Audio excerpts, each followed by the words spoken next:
नरेंद्र मोदी तीसरी बार प्रधानमंत्री बनने जा रहे हैं और ऐसे मौके पर बिहार के मुख्यमंत्री नीतीश कुमार, जो जेडीयू के राष्ट्रीय अध्यक्ष भी हैं, उन्होंने उन्हें समर्थन दिया है। हमारे साथ मनोज झा जी हैं, आरजेडी नेता हैं, वरिष्ठ नेता हैं, मुख्य प्रवक्ता हैं। ये जो आज नीतीश जी को आपने सुना, उन्होंने कहा कि बिहार की ज़रूरत या राज्यों की जो ज़रूरत है उसे पूरी करेंगे। आपको लग रहा है कि नीतीश कुमार की जो मांगे थी वो पूरी हो जाएंगी? देखिए, आज सर्वप्रथम तो प्रधानमंत्री जी को बहुत बहुत बधाई। एनडीए के प्रधानमंत्री हैं। एनडीए शब्द अब बार बार आ रहा है तो बेहद खुशी है, क्योंकि लोकतंत्र में ये सामूहिकता की विजय का क्षण है। भले सरकार उनकी ही हो, कंटिन्यूटी हुई हो, लेकिन अचानक मोदी सरकार गायब हो गया। अब एनडीए सरकार। मैं नीतीश जी को सुन रहा था और उससे पहले नेता प्रतिपक्ष तेजस्वी जी ने परसों कल भी एक मैसेज दिया कि कई सारी ऐसी चीज़ें हैं जो नीतीश जी के लिए नॉन निगोशिएबल है। बिहार को विशेष राज्य का दर्जा, स्पेशल पैकेज, क्योंकि लेबर सप्लाई स्टेट के रूप में हम नहीं रहना चाहते निरंतर। दूसरी चीज़ जातिगत जनगणना, उसके लिए बहुत मुखर रहे हैं नीतीश जी, तेजस्वी जी, दोनों ने मिल करके ये काम किया। अब ये पूरे देश में होनी चाहिए। तीसरी चीज़ जो सर्वाधिक महत्वपूर्ण मैं मानता हूँ, और वो ये है कि एक जो आरक्षण वाली बात थी, जो बिहार में दायरा बढ़ा, उस दायरे को के बढ़ने के बाद उसको प्रोटेक्ट करने के लिए आप 9th शेड्यूल में डालिए।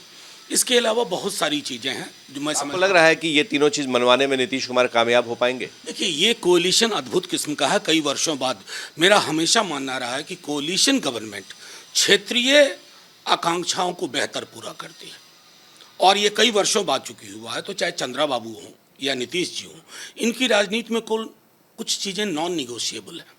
जितना जो बार बार हम लोग कहते हैं, तेजस्वी जी ने कहा, अब भैंस मंगलसूत्र मुजरा, ये ना वो पसंद करेंगे चंद्रा बाबू, ना नीतीश जी पसंद करेंगे, तो इनको अपनी जुबान भी खंगालनी पड़ेगी। मुसलमानों को आरक्षण लेकर के बीजेपी ने जो बयान दिए थे, आपको लगता है कि अव्वल तो वो बयान झूठ था, झूठ पर, और मैंने कई प्रेस कॉन्फ्रेंस की, हमारी पार्टी ने किया, हमने मंडल कमीशन की रिपोर्ट दिखाई। लगता है कि ऐसी बातें अब हो पाएंगी? मेरा मानना है कि ऐसी बातों पर विराम लगना चाहिए।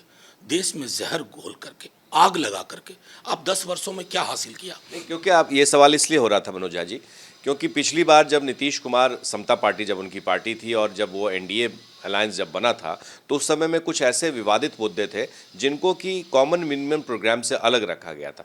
तो आपको लगता है कि एनडीए जो अभी है उसमें ऐसी ही कोई व्यवस्था की जानी चाहिए? मैं देखिए, वो तो उनका काम है, मैं क्यों सलाह दूं, लेकिन मैं कह सकता हूं कि चंद्रा बाबू जी और नीतीश जी, इन दोनों की राजनीति में कुछ अवयव ऐसे हैं जिससे बीजेपी कंफर्टेबल नहीं। तो बीजेपी को अगर कोalition ये गवर्नमेंट चला दी है, जिसको मैं मानता हूँ कोalition ऑफ कॉन्ट्रडिक्शंस, विरुद्धों का सामंजस्य, तो उनको कोर्स करेक्शन करना होगा। और आज मुझे लगा, अच्छा लगा, क्योंकि वो जो हर बार मोदी मोदी मोदी होता था, आज नहीं हुआ, क्योंकि ये मोदी सरकार नहीं। क्या सुना आप? आज देखिए, वंदे मातरम हुआ, जय हिंद हुआ, एनडीए सरकार की चर्चा हुई। तो ये मैं बार बार दोहरा रहा हूँ, लोकतंत्र में इसी सामूहिकता की आवश्यकता है। एक आखिरी सवाल, क्या आपको लगता है कि नीतीश कुमार अगर इंडिया गठबंधन में आज होते तो इसका प्रभाव कुछ और पड़ता? जिस तरह से आप लोग कामयाब हुए हैं, 233 सीटें आप लोगों के पास है। देखिए, रिग्रेट बहुत फ्यूटाइल इमोशन है और पोस्टमार्टम नहीं। राजनीति की एक धारा होती है, एक वक्त एक निर्णय लिया जाता है।